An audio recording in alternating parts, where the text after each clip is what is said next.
आषाढी एकादशी म्हटले की प्रथम डोळ्यासमोर उभे राहते ते सावळ्या विठ्ठलाचे रूप आणि महाराष्ट्रातल्या सर्व संतांची आठवण होते. संत ज्ञानेश्वरांनी वारकरी संप्रदायाची सुरुवात केली आणि तुकाराम महाराजांनी त्याची कीर्ती गगनाला नेऊन पोहोचवली असे म्हणतात. विठ्ठल भक्तीचा गजर आणि सोहळा आजही वारकरी संप्रदायातून बघावयास मिळतो. तुकाराम महाराजांच्या अभंगातून त्यांच्या विचारांची आणि जीवन जगण्याची शैली आजही आपल्यासाठी सत्याचा खजिना आहे. ते शुद्ध जीवन जगण्याचा मार्ग दाखवतात. देहू हे एक छोटंसं गाव. तुकाराम हे बोल्होबा व कनकाई यांचे द्वितीय चिरंजीव. 7 पिढ्यापासून घरात विठ्ठलाची भक्ती होती. मोठा वाडा, शेतीवाडी, व्यापार, सावकारी, आर्थिक परिस्थिती तशी चांगली. घरातच विठ्ठलाचे मंदिर. महाराजांनी 13व्या वर्षी त्यांचा पहिला विवाह झाला. आपल्या छोट्याशा आयुष्यात भयानक दुःखे झेलली. 17 वर्षाचे असताना त्यांची आई, वडील, पत्नी, भाऊजई यांचे निधन झाले. मोठा भाऊ विरक्तीने घरातून निघून गेला. कुटुंबाची सर्व जबाबदारी तुकाराम महाराजावर आली. त्यांना दुसरा विवाह करावा लागला. एवढ्या कारभारातून महाराज परमेश्वराकडे कसे वळले ते पाहू. महाराज 21 वर्षाचे असताना महाराष्ट्रात फार मोठा दुष्काळ पडला. सतत 3 वर्ष हा दुष्काळ चालू होता. गावातील माणसे, गुरेढोरे रोजच मरत होती. झाडांना पाने राहिली नव्हती. अन्न करून लोक पटापट मरत होते. याही अवस्थेत श्रीमंत व सावकार वर्ग गरिबांना लुटत होते. त्यांची शेतीवाडी, घरेदारे सर्व गहाण पडले. हे दृश्य तुकाराम महाराजांना पाहावले नाही. त्यांचं मन खिन्न झालं. करुणा जागृत झाली. त्यांनी आपले धान्याचे कोठार गरिबांसाठी खुले केले. जमेल तेवढे दिवस जवळजवळ होते नव्हते पर्यंत लोकांना जगवले. शेवटी हेही कंगाल झाले. परंतु दुष्काळ काही संपेना. आता तर घरच्या लोकांचाही अन्नाचा प्रश्न उपस्थित झाला. दिवसेंदिवस परिस्थिती अधिकाधिक बिकटच होत चालली होती. आता जीवाचा भरोसा संपला. महाराजांचे मन छिन्न विछिन्न झाले. त्यांनी निर्णय घेतला का या देहात जोपर्यंत प्राण आहेत तोपर्यंत जो कोणी परमेश्वर आहे त्याला शोधलेच पाहिजे आणि त्याला विचारले पाहिजे. तू हे काय चालवले आहेस देवा? तू इतका निर्दयी कसा? सर्व लोकांना, मुक्या जनावरांना कशाची शिक्षा देतोस? अत्यंत वेदनेच्या मनस्थितीत महाराज भावनाथांच्या डोंगरावर निघून गेले. मृत्यू समोर उभा आहे. मरण्याआधी देवाला भेटण्याची उत्कंठा शिगेला पोहोचली. त्यांच्या मनाची तळमळ पाहून गुरु बाबाजी चैतन्य यांनी महाराजांना स्वप्नात मंत्र दिला, राम कृष्ण हरी, राम कृष्ण हरी. बस. महाराज 24 तास मंत्रांचा जप करू लागले. एकांतवास. त्यांना देहाचे भान राहिले नाही. परमेश्वर भेटीची तळमळ, तडफड असह्य झाली. आपल्या अनेक अभंगातून ही अवस्था महाराजांनी व्यक्त केली. थोड्याच दिवसात निर्गुण निराकार विठ्ठलाचे दर्शन झाले. त्यांच्या पुढे जगाचे सत्य प्रगट झाले. विठ्ठलाचे रूप त्यांना सृष्टीच्या कणाकणात दिसू लागले. महाराजात आंतरिक बदल झाला. त्यांना सत्य, समाधान, शांती प्राप्त झाली. ते गावी परतले. लोकांच्या कर्जाचे खाते त्यांना वाटून टाकले. सर्व कर्ज माफ केले. त्यांच्याकडे जे लोकांनी गहाण ठेवले होते ते ज्याचे त्याला वापस केले. वाड्यातील विठ्ठलाचे मंदिर दुरुस्त करून तिथे भजन कीर्तन सुरू केले. आपल्या अभंगातून समाज जागृती करण्यास सुरुवात केली. मनुष्य हा जन्मतः बहिर्मुखी आहे. अंतर्मुखीचे ज्ञान सामान्य माणसाला झेपणार नाही. निर्गुण निराकार दर्शनाचं महात्म्य त्यांना सांगून पटणार नाही. म्हणून महाराज विठ्ठलाच्या सगुण रूपाचे गुणगान गातात. सुंदर ते ध्यान उभे विटेवरी, करकटावरी ठेवूया. हा त्यांचा अभंग अतिशय लोकप्रिय आहे. संत तुकाराम महाराज सांगतात, संसारात राहून परमार्थ कसा साधायचा. त्या काळात समाज अज्ञानी, निरक्षर होता. समाजात मोठ्या प्रमाणावर उच्च नीचता, जातीयता, अंधश्रद्धा यात संपूर्ण समाज डुबला होता. महाराजांनी अत्यंत सोप्या सरळ भाषेतील अभंगाद्वारे लोकजागृती प्रबोधन करण्यास सुरुवात केली. लोकांच्या मनात भक्ती, ज्ञान, सत्यता, विनम्रता, जीवन जगण्याचे विचार रुजविले. परमेश्वराजवळ जाण्याचा सोपा मार्ग नामस्मरण. महाराज म्हणतात, अखंड नामस्मरण केल्याने मनुष्याचे मन दिवसेंदिवस शुद्ध होत जाते. मनाला विषयाकडे धाव घेण्यास वेळ मिळत नाही आणि हळूहळू ते शांत होत जाते. नाम घेता उठा उठी होय संसाराची तुटी, तेसा लाभ बांधा गाठी विठ्ठल पायी पडे मिठी. नामापरते साधन नाही, ते तू करशी आणिक काही, हाकोरुनी सांगे तुका नाम घेता राहो नका. माणसाचे आयुष्य क्षणभंगूर आहे. वेळ ही क्षणाक्षणाने निघून जात आहे. गेलेली वेळ परत येत नाही. जमेल तेवढा लवकर या जन्माचे सार्थक करून महाराज सांगतात, तारी वेद जयासाठी त्याचे नाम धरा कंठी, न करी आणिक साधना कष्टशी का वायामीन. 18 पुराणाचे पोटी नाम विठा नाही गोठी, गीता जेने उपदेशिली तेही विटेवरी माऊली. तुका म्हणे सारधरी वाचे हरिनाम उच्चारी. 4 वेद आणि 18 पुराणातही नामस्मरणाला महत्त्व दिले आहे. नाम श्रद्धेने, विश्वासाने कंठात पकडले की बाकीची साधना करावी लागत नाही. संसारात रुतलेल्यांना, मोहमायात गुंतलेल्या जीवांना सत्य काय कळत नाही. यासाठी संतांना शरण जा. खरे संत हे पृथ्वीवरचे देवच आहेत. त्यांचे गुणगान गाताना महाराज म्हणतात, बोले तैसा चाले त्याची वंदावी पाऊले. खऱ्या संतांना ओळखा, त्यांचे अंतरंग पहा. त्याचे आचार विचार एक असतात. त्यांचे हृदय लोण्याप्रमाणे मऊ असते. प्राणीमात्रावर पुत्राप्रमाणे ते प्रेम करतात. कितीही कठीण प्रसंगी ते डगमगत नाहीत. का म्हणे तोची संत चोशी जगाचे आघात.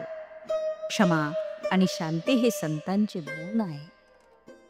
जे का रमजले गांजले त्याशी म्हणे जो आपुले, तोची साधू ओळखावा देव तेथेची जाणावा. का म्हणे सांगू किती याची भगवंताच्या मूर्ती. संसारात हे रंजलेले गांजलेले असतात. त्यांना आपले करून मार्ग दाखवून मुक्तीच्या रस्त्यावर आणून सोडतात. तेच खरे साधू संत असतात. देव त्यांच्यापेक्षा वेगळा नाही. कितीही कष्ट झाले तरी ते जगाच्या कल्याणासाठी सतत सतत कार्यरत असतात. मनुष्याला जन्मापासून मरेपर्यंत दुःखाच्या यातना सहन कराव्या लागतात. मनुष्य क्षणोक्षणी खोट्या सुखाच्या मागे लागून पदरात दुःखच पाडून घेतात. दुःख पाहता जवा पाडे, दुःख डोंगरा एवढे. या संतांच्या संगतीत मनुष्याची सुगती होते. संत माणसाला खऱ्या सुखाची ओळख करून देतात. माणसाचे खरे शत्रू काम, क्रोध आणि लोभ हे आहे. हे माणसाला पाप मार्गाला लावतात आणि आयुष्याचे वाटोळे करतात. हे 3 शत्रू नरकाचे दार आहेत. शहाण्या माणसाने त्यांचा त्याग करावा आणि पापरहित जीवन जगून जन्म सार्थकी लावावा. हेच मनुष्य जन्माचे ध्येय आहे. खरी पूजा कोणत्याही जीवाचा मत्सर न करणे, सर्वांबद्दल प्रेम वाटणे, प्राणी मात्रातही देव पाहणे हीच खरी ईश्वर पूजा आहे. संत एकनाथ महाराजांनी काशीहून भरून आणलेली गंगेच्या पाण्याची कावड तहानेने व्याकुळ झालेल्या गाढवाला पाजली आणि त्याचे प्राण वाचवले.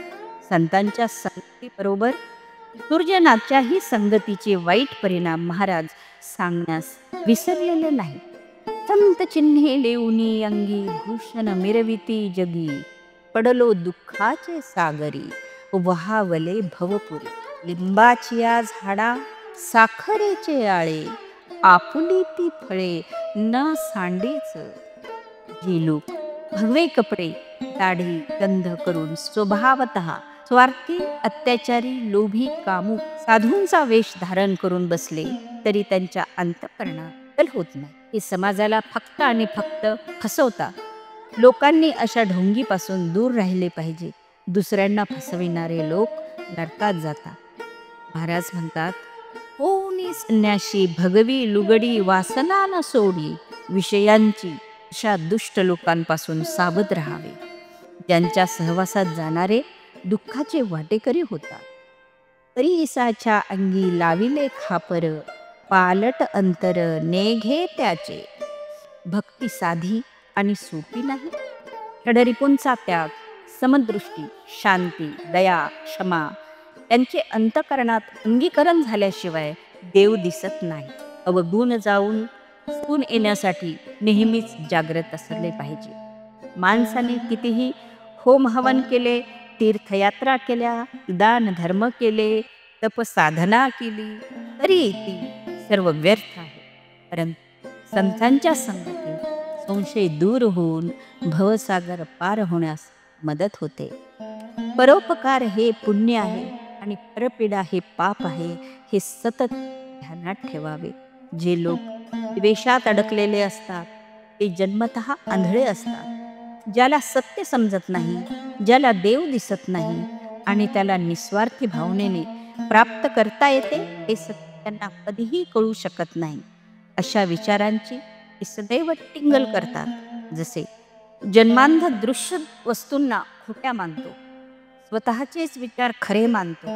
आपली बायका पोरे यांची काळजी करणारा, दुसऱ्यांना तुच्छ मानणारा महापापी आहे. तो 84च्या फेऱ्यात अडकतो. नाही निर्मळ मन काय करील साबन, तैसे चित्त शुद्ध नाही तेथे बोध करील काय. आंधळ्याशी जन अवघेची आंधळे, आपणाशी डोळे दृष्टी नाही. रोग्याविषतुल्य लागे हे मिष्टान्न, तोंडाशी कारण चवी नाही. तुका म्हणे शुद्ध नाही जो आपण, तया त्रिभुवन अवघे खोटे. महाराज म्हणतात, रात्रंदिवस पैशाची हाव असणाऱ्या लोकांसाठी धन मिळवून कोटी, सवे न येरे लंगोटी. फक्त संसाराचा भार वाहणाऱ्या लोकांची महाराजांना दया येते. ते म्हणतात, आयुष्य वेचुनी कुटुंब पोसिले, काय हित केले सांग बाप्पा. फुकाचा चाकर झालासी काबाडी, नाही सुख घडी भोगावया. दुर्लभ मनुष्य जन कष्टे पावलाशी, दिला कुटुंबाशी कामभोग. तुका म्हणे ऐसे आयुष्य नासिले, पापचे साचिले पतनासी. बाबा रे, आयुष्यभर मर मर केली, पण पदरात पापच साचत गेले. महाराज म्हणतात, आयुष्यात न दिसणारी पण सर्वात प्रबळ शक्ती म्हणजे माणसाचे मन. सर्व आचार विचार, सुख दुःख, तृष्णा लोभ मनातून निर्माण होतात. मनासारखे वेगवान कुणीही नाही. मनाचा ताबा सर्व इंद्रियावर असतो. प्रत्येक गोष्ट चांगली वा वाईट तिचा उगम मनात होतो, नंतर क्रिया घडते. मनावर चांगले संस्कार घडवून मनात जे अवगुण असतात ते काढून टाकले पाहिजे, जे मनुष्याला दुःखात लोटतात. मत परारे प्रसन्न सर्व सिद्धीचे कारण, मोक्ष अथवा बंधन सुख समाधान इच्छाते. मन विषयात असेल तर ते माणसाला बंधनात टाकते आणि मन निर्विषय असेल तर ते मोक्षाकडे नेते. आधी मन शुद्ध केले पाहिजे. चित्त करारे निर्मळ, येऊनी गोपाळ राहे तेथे. सामान्य माणसाला ध्यान साधना, योग, हठयोग, विपश्यना, तपस्या ह्या गोष्टीत रस नसतो. म्हणून महाराज भक्ती रसाची पेरणी करतात. इंद्रियांना वळण लावण्यासाठी महाराज म्हणतात, घेई घेई माझे वाचे, गोड नाम विठोबाचे. तुम्ही ह्यारे डोळे सुख, पहा विठोबाचे मुख. तुम्ही आई कारे कान, माझ्या विठोबाचे गुण. मना तेथे धाव घेई, राही विठोबाचे पायी. तुका म्हणे जीवा, नको सोडू या केशवा. इंद्रियांना ही कामे मिळाली की विठ्ठल नामाचा ध्यास लागतो. देव हृदयात प्रगट होतो आणि जीवाची जन्ममरणाच्या बेडीतून सुटका होते. महाराजांना संपूर्ण जग विठ्ठलमय दिसे. विठ्ठल टाळ, विठ्ठल दिंडी, विठ्ठल तोंडी उच्चारा. विठ्ठल अवघ्या भांडवल, विठ्ठल बोला विठ्ठल. विठ्ठल नाद, विठ्ठल भेद, विठ्ठल छंद विठ्ठल. विठ्ठल सुखा, विठ्ठल दुखा, तुकया मुखा विठ्ठल. बोलावा विठ्ठल, पहावा विठ्ठल. करावा विठ्ठल जीवे भावे. तुका म्हणे देह भरिला विठ्ठले, काम क्रोध केले घर रीते. आता विठ्ठल म्हणे जीवन झाल्यावर मुक्तीसाठी काहीच वेळ लागत नाही. देवाची द्वारी उभा क्षणभरी, तेने मुक्तीचारी साधी. देव म्हणजे मंदिरातला देव नसून देहात राहणारा देव आहे. क्षणभर जरी त्याचे दर्शन झाले तरी मनुष्याला मुक्ती मिळतेच मिळते. निष्काम भक्तीने देवाला प्राप्त करता येते. महाराज म्हणतात, अहंकाराला पूर्ण जिंकल्याशिवाय लीनता अंगी येत नाही. नम्र झाला भूता तेने कोंडिले अनंता, हेची शूरत्वाचे अंग हरी आणिला श्रीरंग. नीचपण बरवे देवा न चाले कोणाचाही दावा, महापुरे झाडे जाती तेथे लव्हाळे वाचती. बऱ्या महाराज उच्चकोटीचे संत होते. कथा, दंतकथा, चमत्कार यांच्या वादविवादात न पडता जे सत्य आहे त्याचाच अंगीकार करावा. समाजात नाना प्रकारचे चमत्कार घडत असतात. त्यावर आपण किती विश्वास ठेवायचा हे आपल्या ज्ञानावर अवलंबून असते. प्रज्ञा जागृत झाली की खरं कोण खोटं कोण आपोआप कळते. आत्मज्ञानी व्यक्ती असो किंवा ज्ञानप्राप्ती झालेली असो किंवा स्वदर्शन झालेली असो, हे लोक निसर्ग नियमाविरुद्ध कोणतेही कार्य किंवा चमत्कार करत नाहीत. विज्ञानाला धरून वेळी एखादी अनोखी क्रिया घडून जाते, जिचे कारण सामान्य माणसाच्या बुद्धीपलीकडचे असते. जे ज्ञानी असतात त्यांनी पंचमहाभूतावर विजय प्राप्त केलेला असतो. ते एखाद्या तत्वाचा उपयोग करू शकतात. जसे ज्ञानेश्वर महाराजांनी मुक्ताबाईला भांडे भाजण्यासाठी आपल्या पाठीत अग्नितत्वाचा उपयोग केला. असाच वायुतत्व, जलतत्व, पृथ्वीतत्व यांचा उपयोग करता येऊ शकतो. परंतु असा उपयोग संत फारच क्वचित प्रसंगी करतात आणि तो साधनेत अवस्थेला गेलेला संत योगीच करू शकतात. सर्व संतांचे ज्ञान सागराप्रमाणे आहे.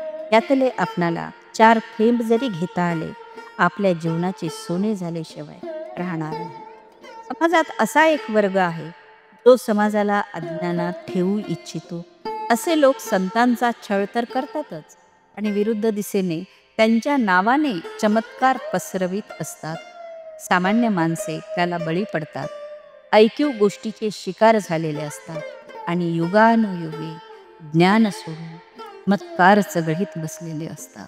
संत तुकाराम महाराजांचे अभंग आजही वास्तविक जीवनाचे दर्शन घडवितात. अशा थोर संताला कोटी कोटी नमन. चॅनल आवडल्यास लाईक, शेअर, सबस्क्राईब करा. धन्यवाद.